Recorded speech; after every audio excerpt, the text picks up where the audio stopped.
Bible prophecy is active and unfolding daily. Zechariah 12, Isaiah 17, Psalm 83, Ezekiel 38. Here is what the LameStream Media is not telling you.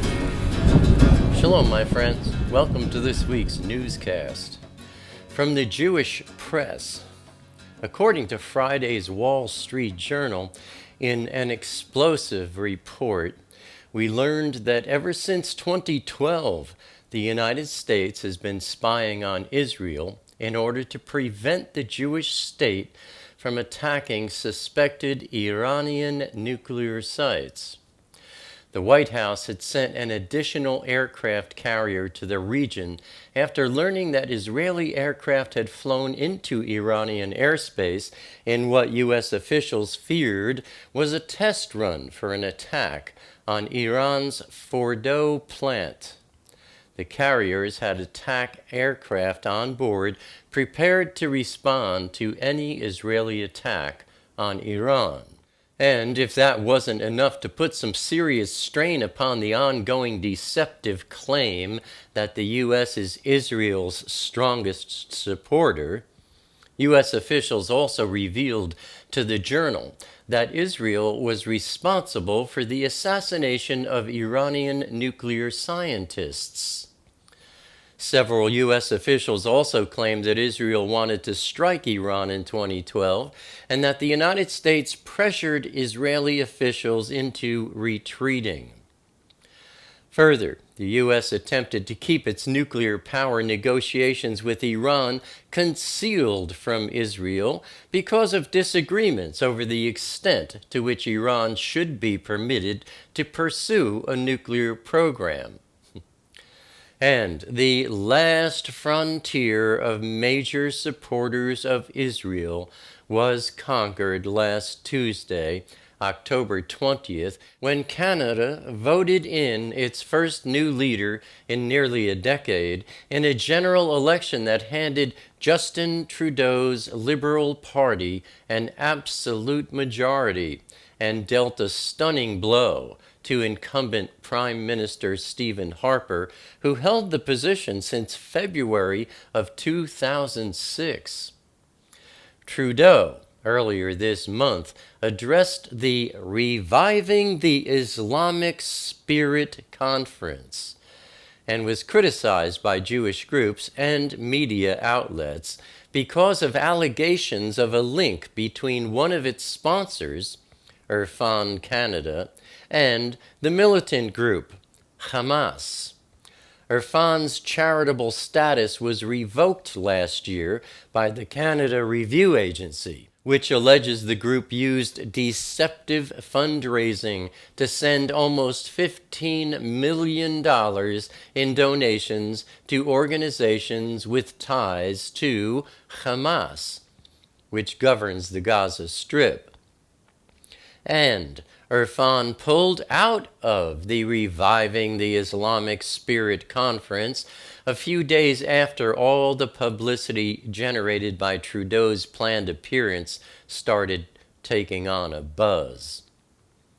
From the Washington Post, Justin Trudeau said he has already informed U.S. President Obama of his plans to retreat from combating the Islamic State, following through on his campaign promise of pulling Canadian fighter jets out of the U.S.-led bombing campaign against ISIS in Iraq and Syria.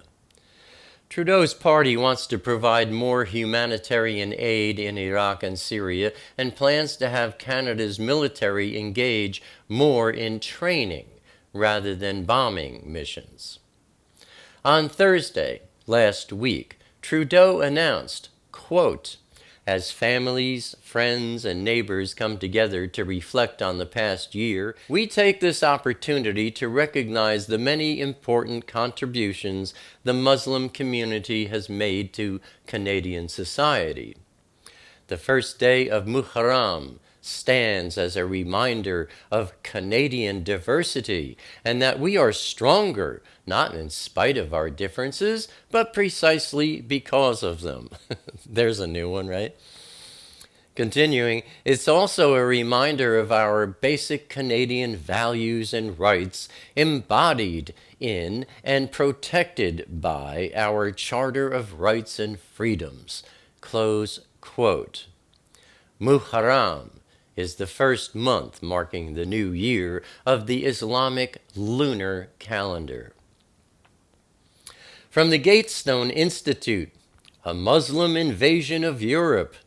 Since the beginning of January this year, more than 620,000 illegal immigrants have arrived in Europe, and by the end of December, there might be as many as 1.5 million. Islam is growing rapidly, my friends, as is aggression towards Israel. On Palestinian TV this past Saturday, Jibril Rajoub, former chief of the Preventative Security Force in the West Bank and currently Deputy Secretary General of Fatah's Central Committee, praised all attacks on Israelis as acts of noble self-sacrifice. Quote, "We, Fatah, were the first to launch a revolution and use armed resistance," Rajoub said.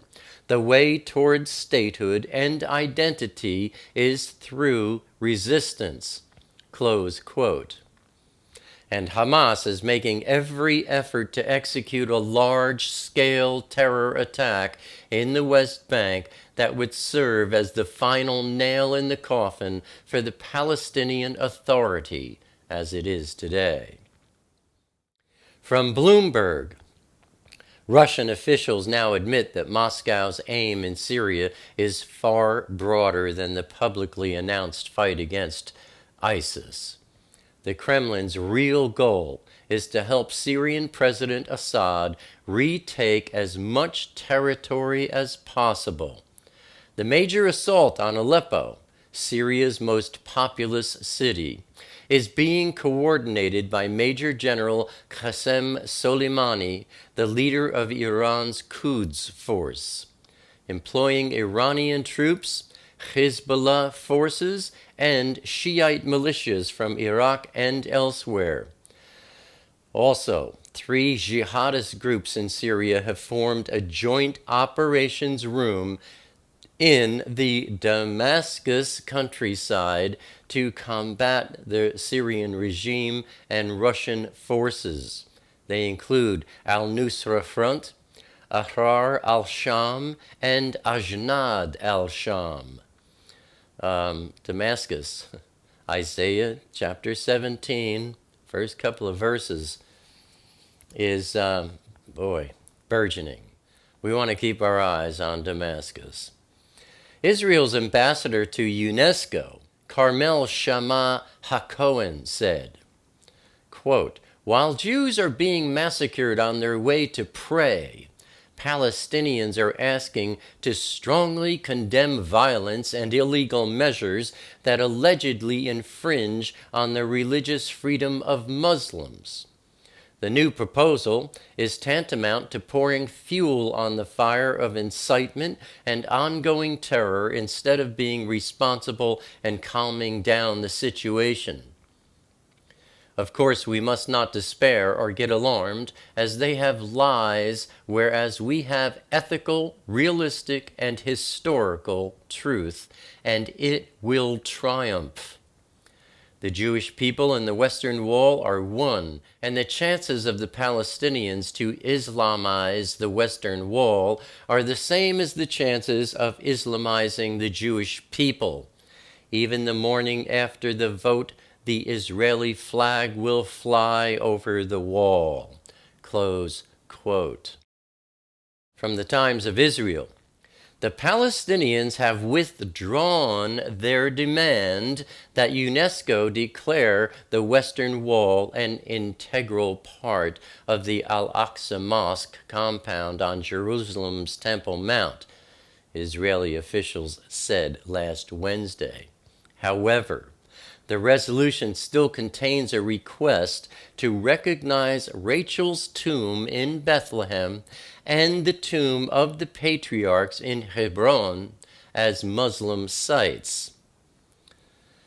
From the New York Times, UNESCO adopted a resolution last Wednesday that criticized Israel, but it left out a contentious clause that would have classified the Western Wall, one of Judaism's holiest sites, as a part of the Al-Aqsa Mosque compound in the Old City. The resolution declared that the tomb of the patriarchs in Hebron and Rachel's tomb in Bethlehem were, quote, an integral part of Palestine, close quote. The vote was 26 in favor, 6 against, and 25 abstentions. The United States, Britain, Czech Republic, Estonia, Germany, and the Netherlands voted no. From Israel's Ministry of Foreign Affairs, the resolution adopted Wednesday by UNESCO is yet another step in the continuous Palestinian endeavor to rewrite history. The Palestinian leadership's attempt to claim for themselves Jewish and Christian holy sites does not bode well. Suffice to look at the torching of Joseph's tomb by Palestinians last week. The deep Jewish ties to the holy sites in Jerusalem and its surroundings are undeniable, and no decision of UNESCO can alter that. According to a new report by UN Watch, at least 10 different UN staffers are using their official positions to incite Palestinian stabbing and shooting attacks against Israeli Jews, with one calling on Facebook to stab Zionist dogs. Signs of the Psalm 83 prophecy are growing in leaps and bounds, my friends. Turning to wars and rumors of wars. Tuesday, October 20th, from the New York Times, Russia made an impact in the Syrian battle over Aleppo with Syrian government forces, plus Hezbollah fighters and other Shiite militias trying to advance on more than half a dozen front lines with close air support in places from Russian warplanes and helicopters. Pro-government military sources told Reuters that 3 Russians had been killed by a shell fired from rebel lines. According to an activist, approximately 70,000 Syrians fled the southern parts of Aleppo due to this offensive. Then on Wednesday, October 21st, the Iraqi army, along with volunteer forces, managed to fully liberate the strategic northern city of Baiji from the control of the ISIS Takfiri terrorists. According to a report by the Arabic news channel Al-Sumaria, the Iraqi army issued a statement announcing the full liberation of the strategic city from the grip of the Takfiri militants. On Thursday, October 22nd, an American soldier was killed in action in Iraq during a Kurdish and U.S. commando raid to free prisoners being held by ISIS. The raid, near the northern town of HalleluYah, freed about 70 prisoners, but not the group the soldiers had expected to find. Saturday, October 24th, Syrian troops backed by Russian airstrikes battled Islamic State group fighters on Saturday in a bid to restore a key supply line to second city Aleppo. Then on Sunday, October 25th, the Syrian army killed the leader of Jabhat al-Nusra terrorist group, that is the Nusra Front, Egypt-born Abu Suleiman al-Masri, in Aleppo. At least 28 ISIS fighters and 21 troops and militia were killed in the battle for the road that leads to the government-held sector of Aleppo city. Now for our Intifada update, which is becoming the highlight of the new war going on in Israel. On Tuesday, October 20th, from the Jerusalem Post, an Israeli soldier was wounded in a stabbing attack in the southern Hebron Hills region of the West Bank. The 24-year-old Palestinian attacker was killed. 2 Palestinian terrorists wielding knives attempted to stab IDF soldiers in the West Bank city of Hebron on Tuesday night. 1 soldier was wounded. The other soldier shot, both attackers dead. From Ynet News, an Israeli was critically wounded near Hebron when stones were thrown at his vehicle. And then, after he stopped his car at the side of the road and exited his vehicle, the Israeli was then run over by a passing car. According to Israel's Magen David Adom Emergency Services, as of Tuesday, 10 Israelis have been killed and 112 wounded in near-daily Palestinian attacks that included stabbings, shootings, and vehicular attacks since the current wave of terror began 3 weeks ago. From Haaretz, a Palestinian man drove through Gush Etzion Junction and ran into 2 Israelis standing near a bus stop. The car then hit a concrete barrier, and the Palestinian got out of his car with a knife in his hand. A soldier at the site shot and killed the assailant. On Wednesday, October 21st, from the Jerusalem Post, the IDF identified a terrorist cell in Gaza which has been behind a series of sniping attacks on security forces close to the Gaza border fence over the past week and opened fire on it. The cell, which was preparing additional sniper attacks, was accurately struck, the Army said. 5 IDF soldiers were injured in a vehicular attack near the Palestinian village of Beit Omar in the West Bank on Wednesday evening. After Palestinians hurled rocks at an IDF vehicle, soldiers from that vehicle and a secondary military vehicle exited and sought to engage the rock throwers. At that stage, a Palestinian vehicle drove at high speed toward the soldiers, running over 5 of them. A 6th soldier opened fire, striking the terrorist. From Ynet News, an Israeli female IDF combat soldier was stabbed in the neck and critically wounded north of Jerusalem by 2 attackers. Another female soldier shot 1 attacker dead and apprehended the other. Then on Thursday, October 22nd, from Ynet News, an Israeli student was wounded in a stabbing attack at a bus stop in Beit Shemesh by 2 Palestinian terrorists. Civilians prevented the terrorists from boarding a school bus, and then they were shot by a police officer. The 2 men were wearing undershirts bearing the insignia of Hamas's Izz ad-Din al-Qassam brigades. On Friday, October 23rd, when IDF soldiers opened the West Bank separation barrier near Geva'ot to let Palestinian olive farmers work their olive groves located west of the fence, a Palestinian stabbed a soldier. His fellow soldiers shot the 16-year-old terrorist in the foot. From Haaretz, Palestinians hurled a firebomb at an Israeli family's car near Beit El in the West Bank, wounding the parents and 3 children.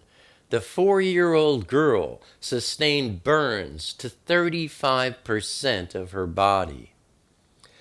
Then on Saturday, October 24th, from Ynet News, a Palestinian pretending to be a candy salesman attempted to stab Defense Ministry security guards at a checkpoint near Jenin in the West Bank.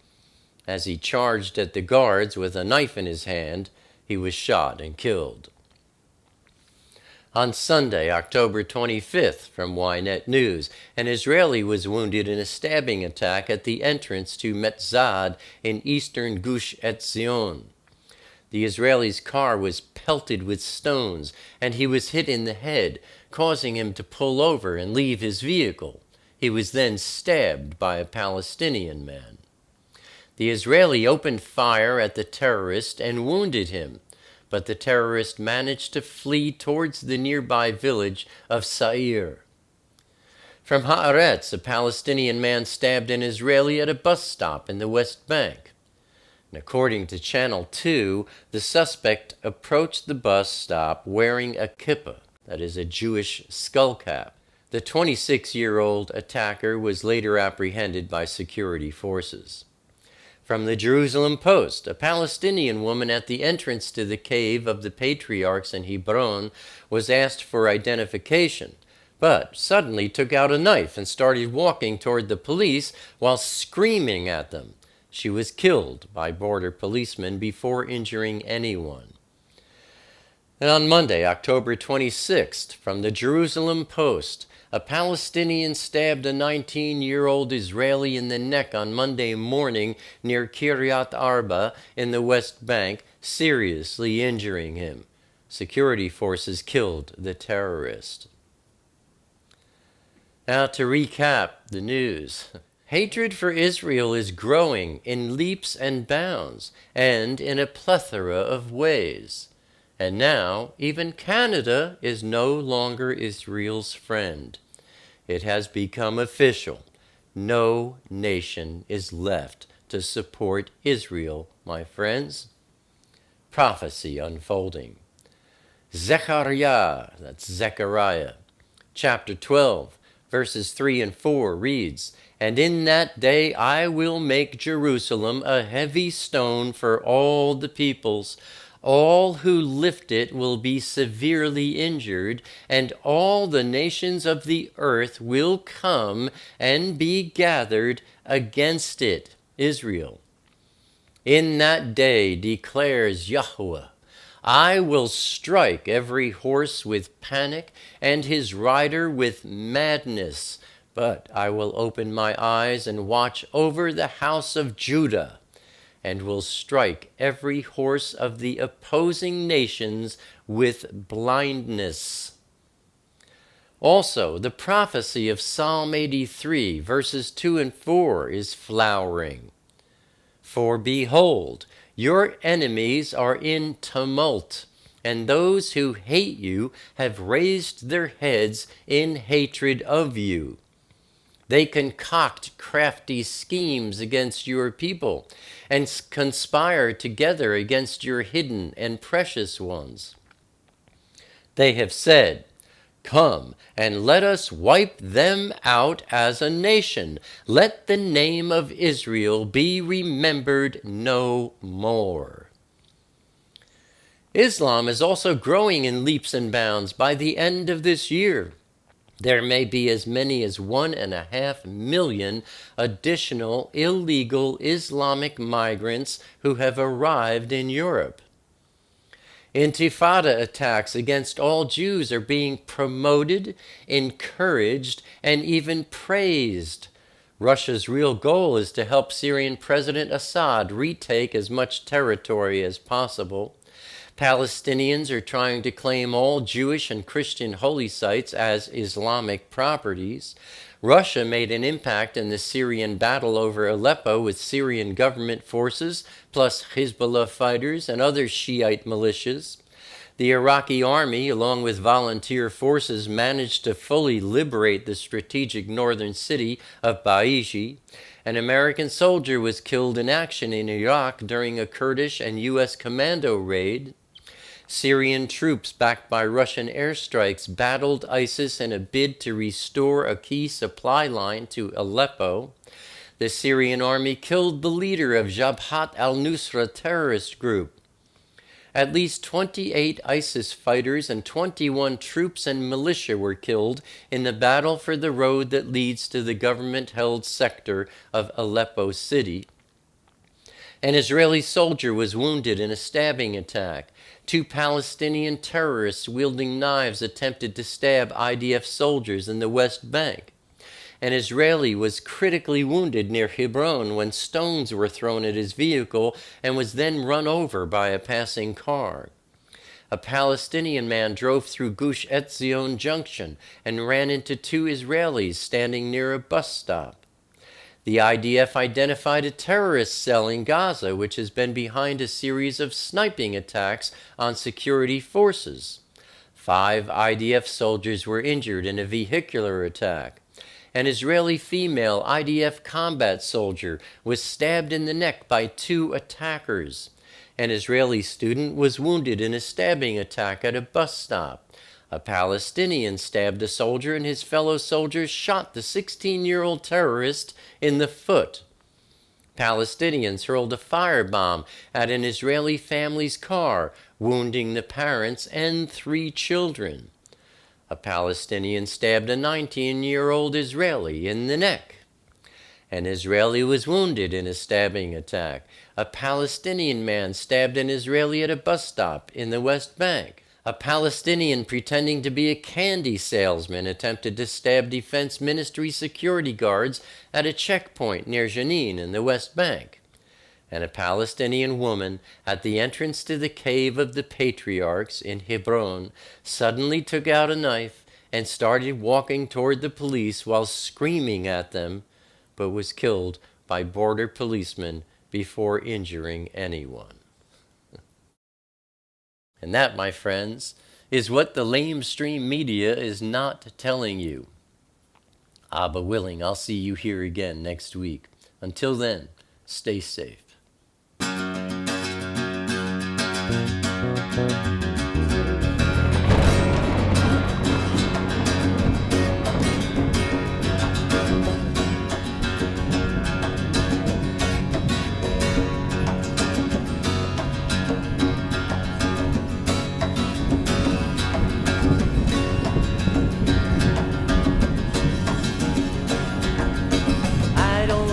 Crowded rooms, I need more space than I consume. Enough is time alone with you, underneath the naked moon, sharing confidential moods and making chatter. Mockingbird nocturnal sings notations of eternal things, entering the quantum breeze, flying not for want of wings. He lights his gaze on you and me, simply because we matter.